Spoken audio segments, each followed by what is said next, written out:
You're watching Morning at NTV.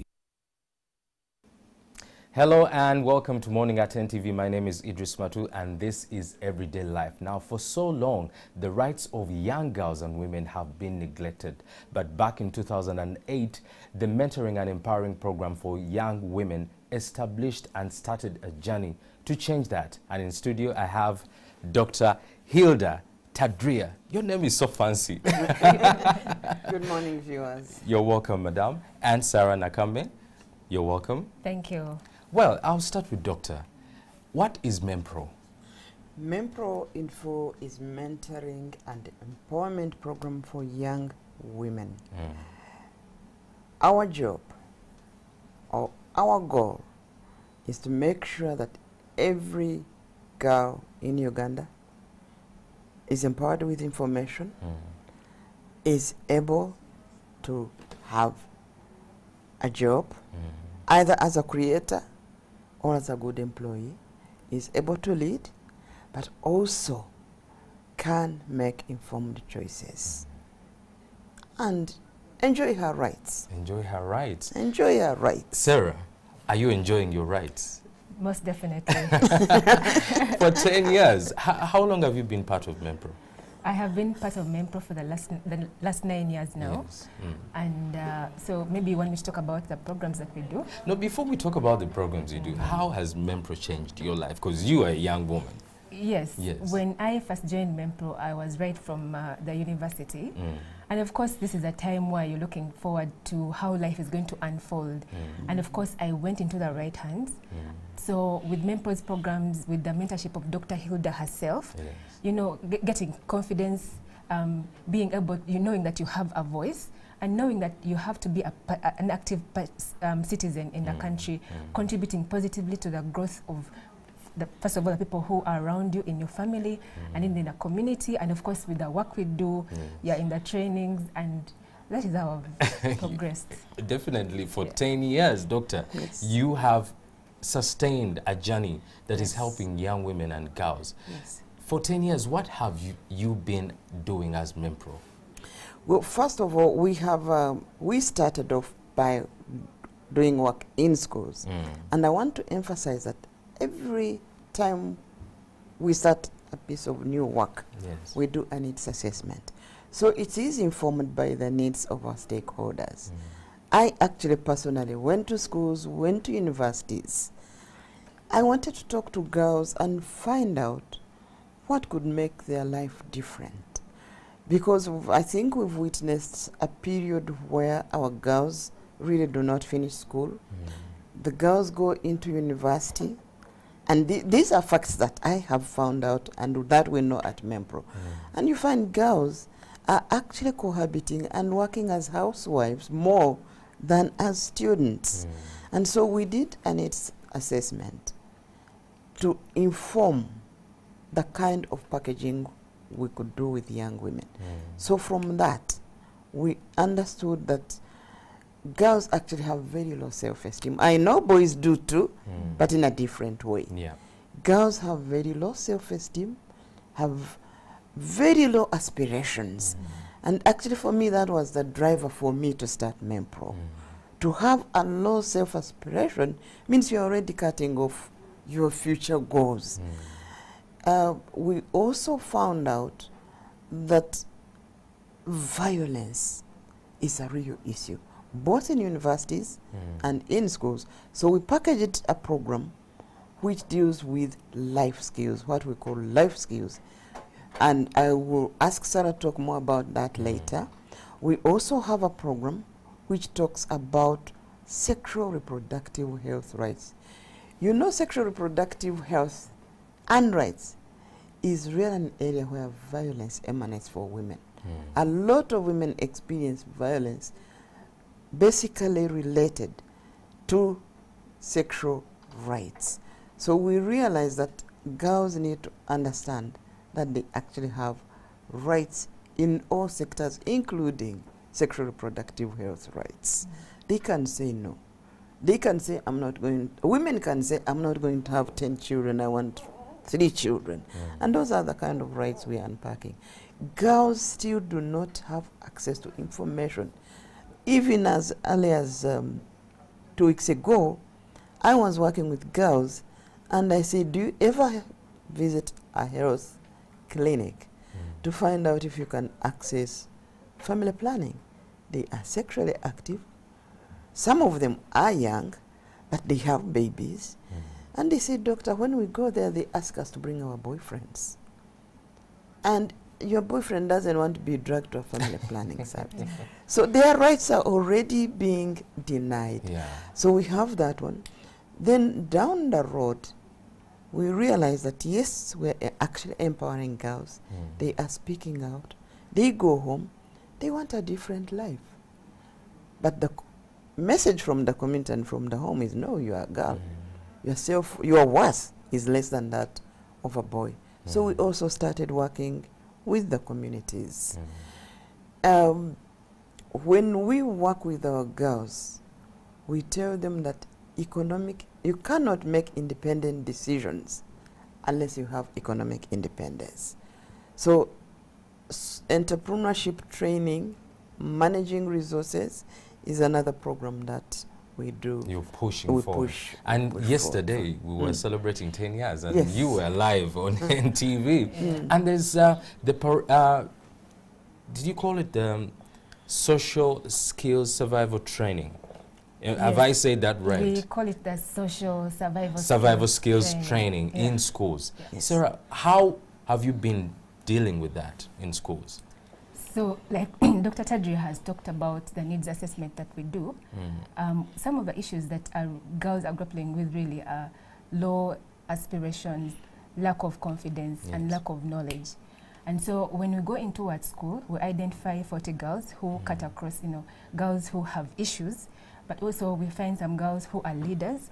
So we have a combined class where people can engage from different perspectives. So we go into a school, and then we talk about the individual girl. Who am I? What are my strengths? What are my values? Where do I want to be in the future? And then this training, usually we do it for 10 days, so it's an intense program, so that it really takes the girl into a situation where they can reflect, take in information, reflect, and learn, relearn.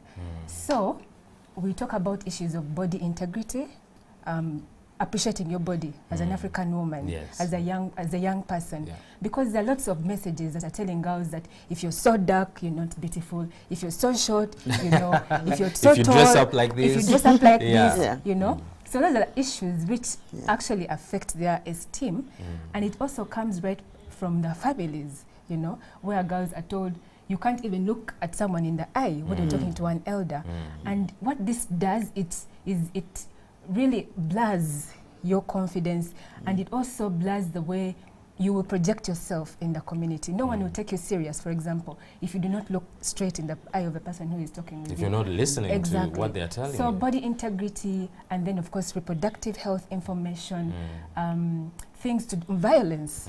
We know that violence is a big issue in our country, right from the homes. Girls are being raped by either uncles, shamba boys, their fathers. Visitors, male visitors. Male visitors. And this is an issue that someone will not talk about publicly because, of course, of the politics around it. Because culture has constrained all this liberty to speak out. Exactly. So for some of the girls, when we meet them, this is the first time they tell us about such a situation that, you know what, I was raped.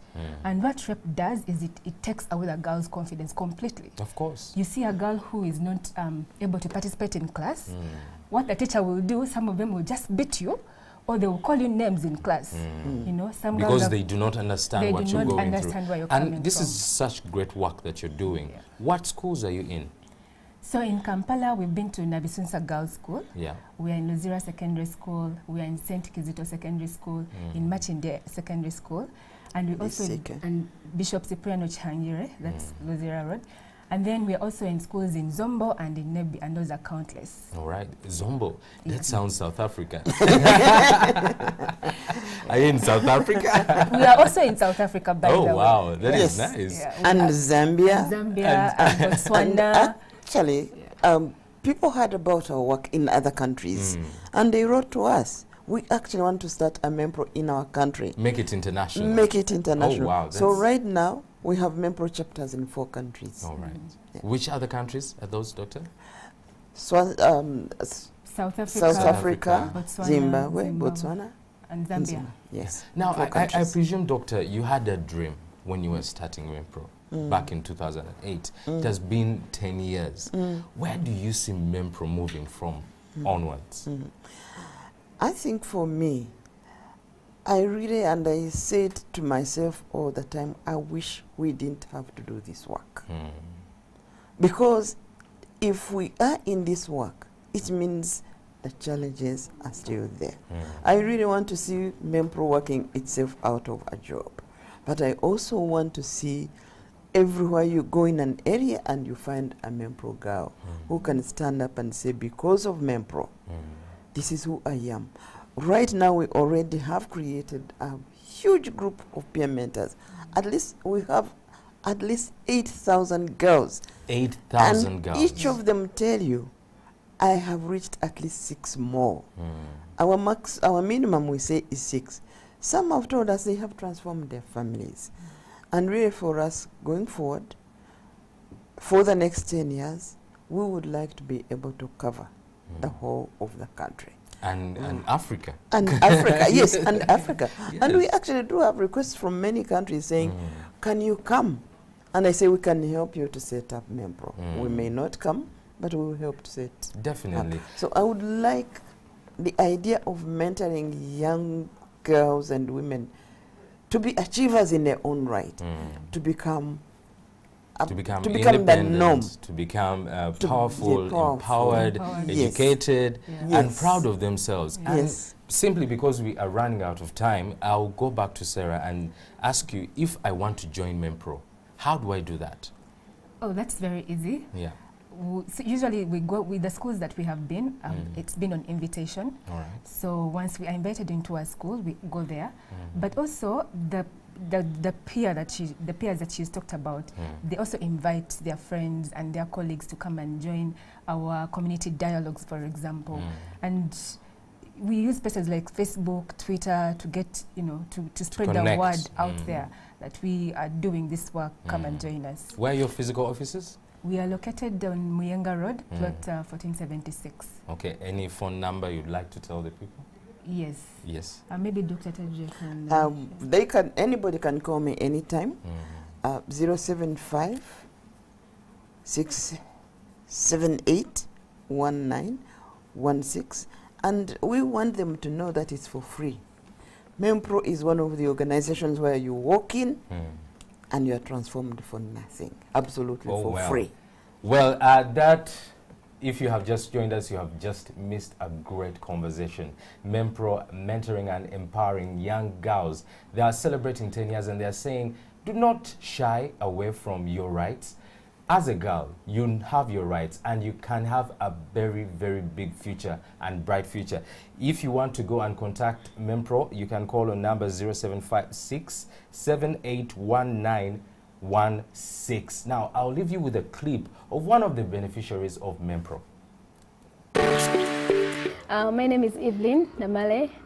How I got involved with MEMPROW was a signpost that I read while I was working. And then I met the director, Dr. Hilda. I told her about what I do. I showed her the beautiful bag I was carrying, that it was self-made.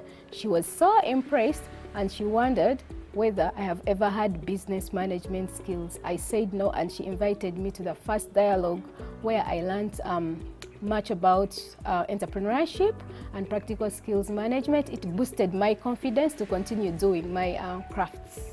But mainly, I focused on empowering other people, young children, the old ones, getting them to see the value of practical skills in life. But I would appeal to everybody, all the young people, to get into MEMPROW, a space that every young person needs.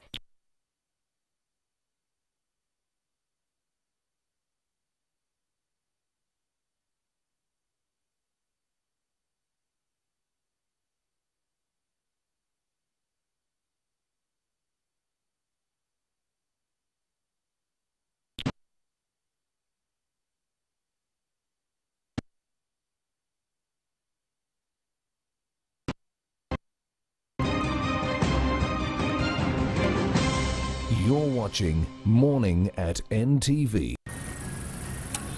Yaka paid, landlord cleared, pay TV cleared. Now I can go and watch my football team win. Aleku, manja center. Chizike, kankusasulile mu style. Kali. See? It's so easy for me to do all my banking using Equity Bank's Easy Banking app. Pay TV, water, Yaka, money transfers, the whole bank in my hand. Download the Easy Banking app today. Make payments conveniently. Send or receive money fast. Equity Bank, your listening, caring partner.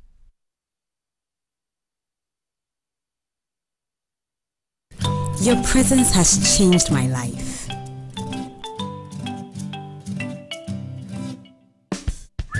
Your tenderness makes me want to take care of you forever. And I promise that I will give you nothing but the best always. Cousin's Baby with natural ingredients also gives the best care for baby's soft skin and hair. Cousin's Baby, growing together naturally.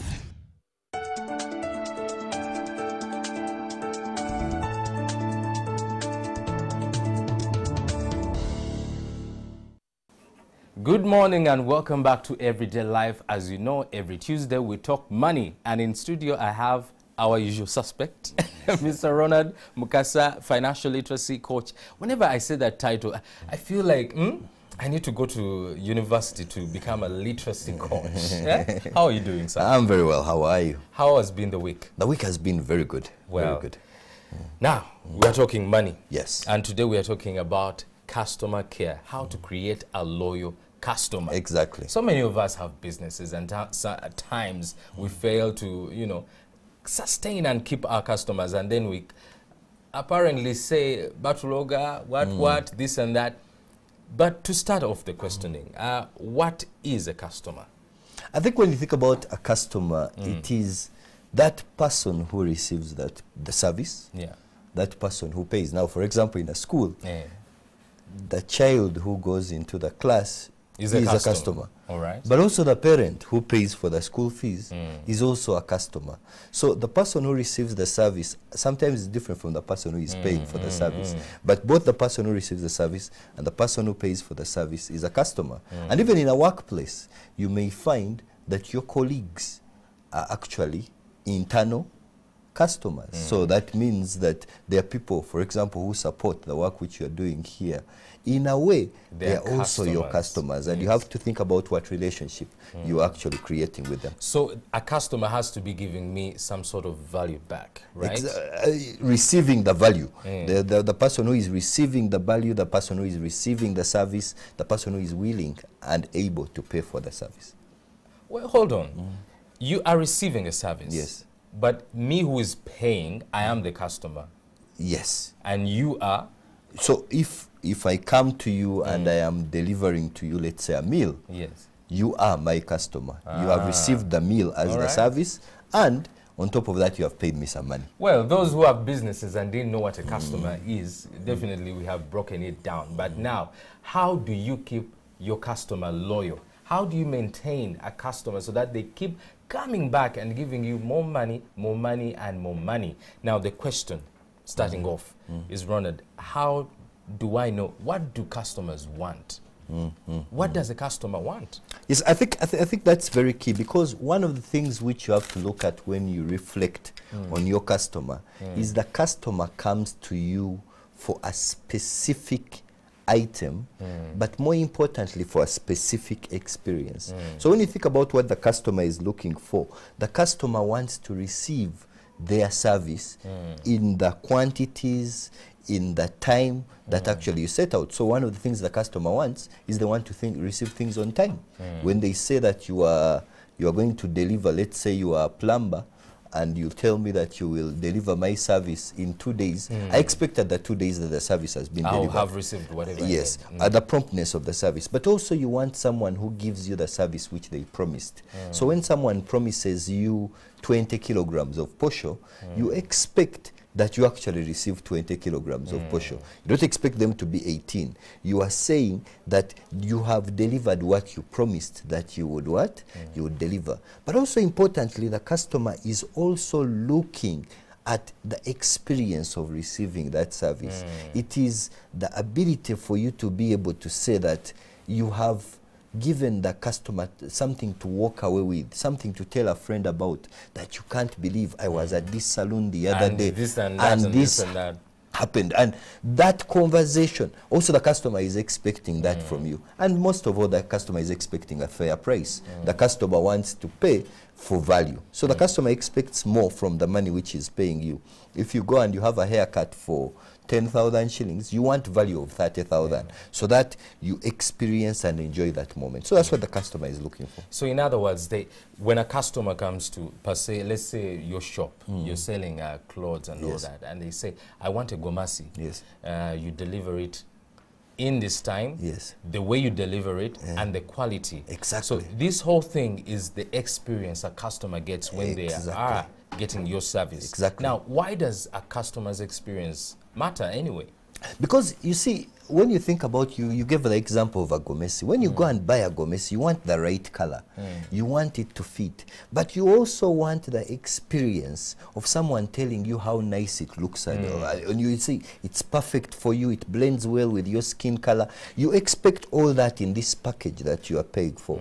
So when you think about experience, experience is fundamental because it is what the customer takes. It is what the customer remembers. It is what the customer talks about. Now, be it a good experience or a bad experience, chances are very high that the customer is actually going to talk about it. So most customers, when they have a bad experience, they will tell close to 40 and again, you know, I went to this person's shop and they treated me badly. Exactly. This and that. So the referral matters. Exactly. So you want someone to talk about you and say something good about you. You want them to pass by your hardware store and they say, by the way, you need to go to that place because I remember that person actually loaded the items, they delivered them at my site, and they even advised me that I was using materials in the wrong place. That is the experience. And that kind of experience buys you marketeers who you don't pay. So these people become your marketeers. Your customers are the ones who are out there selling your product. Other customers exactly. come to you. And that is what every business wants. But don't forget, there is also a negative referral. There are people who keep customers from your place. You tell them you're going to this place. Say, no, don't try that one hard. Don't. That service is the worst service you can experience. So in other words, at the end of the day, if the customer's experience at your shop, at your point of service is good, they walk away as satisfied customer. Exactly. And that brings me to the question, why does the satisfaction of a customer matter? What does a satisfied customer do for me, for my business? Yes, I think when you think about a satisfied customer, he's the kind of customer who can grow your business. One of the most difficult things to actually get is a customer. It costs about 7 times as much to get a new customer than to keep an old one. So that means that you constantly need to satisfy. You know, when someone is coming to you for the first time, there are so many doubts. They don't know you.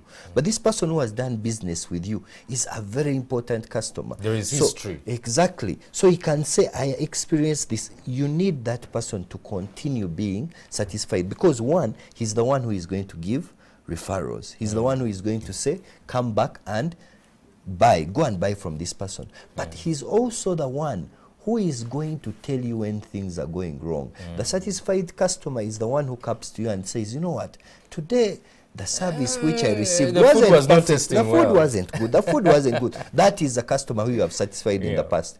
And don't forget that about most of the 9 out of every 10 customers won't tell you anything when they have a bad service. They will just walk away. So the satisfied customer, you constantly want to satisfy him because he's also the one who looks out for your business. Sometimes you're the business owner, you are not there. But he's the one who says, by the way your team operated today, it wasn't good. It wasn't good. So you need to have these customers with you so that you can be able to grow your business. Now, of course, we know that in every 10 customers, you will not be able to satisfy all the customers. Now, there should be some dissatisfied customers. How do I deal with a dissatisfied customer? I think one of the things which is important is if you get to know a dissatisfied customer, it is highly likely that most dissatisfied customers, you don't get to know them. They just left. They walked away. But if you ever get someone who comes back to you and complains, then you have to be very thankful, because this is a good person who has had the courtesy to actually tell you. So the first thing you have to do with a dissatisfied customer is listen. And listening means you actually hear what they are saying. One of the problems is that most people actually are not listening. They are just waiting for their turn, saying that it's their turn to speak. You know, I'm not, so your customer comes and tells you, by the way, the shirt which you gave me wouldn't fit, and then you are just preparing your response and being quickly saying that, but by the way, even the money you paid for this shirt wasn't enough. Was little. It was little, and you are even lucky you got I usually sell these shirts at they are more expensive. This price and that. That is the problem, because the customer needs you to listen. And listening means that you have to put aside your arrogance, you have to put aside your rudeness. Nothing chases customer faster than rudeness or arrogance. The moment you take on that stance, the customer will walk away. So listen, then empathize. Be able to put yourself in the shoes of the customer. It means ask yourself, what if it was me who got a shirt which can't fit? How would I feel when I have an occasion tomorrow and the shirt can't fit? So just to break down for the people, what are some of the things that can make you lose a customer? Yes, I think, because you've talked about rudeness. Yes. So I think rudeness is up there with, together with arrogance. It's a big one. Then not listening to the customer, giving the customer what you want to give him and not knowing what the customer wants. Many times the customer comes when they want something specific. If someone wants, no, this works. This is what is perfect for you. But you say, but me, I want a red shirt. It is what I want to put on. You say, but a red shirt, it's possibly, but you say, no, I want a what? So you have to listen to the customer. Then the other is loss of trust. When you actually don't go against what you promised you would do. You told someone that honestly within the next week I'll be able to deliver. He calls you after a week and you have totally forgotten about his order. Nothing chases customers faster than that. And certainly there is also a time when price chases. But interestingly, price is usually the last thing which chases customers. Customers want to be with you. But if they come to you and you know nothing, when businesses succeed, arrogance walks in.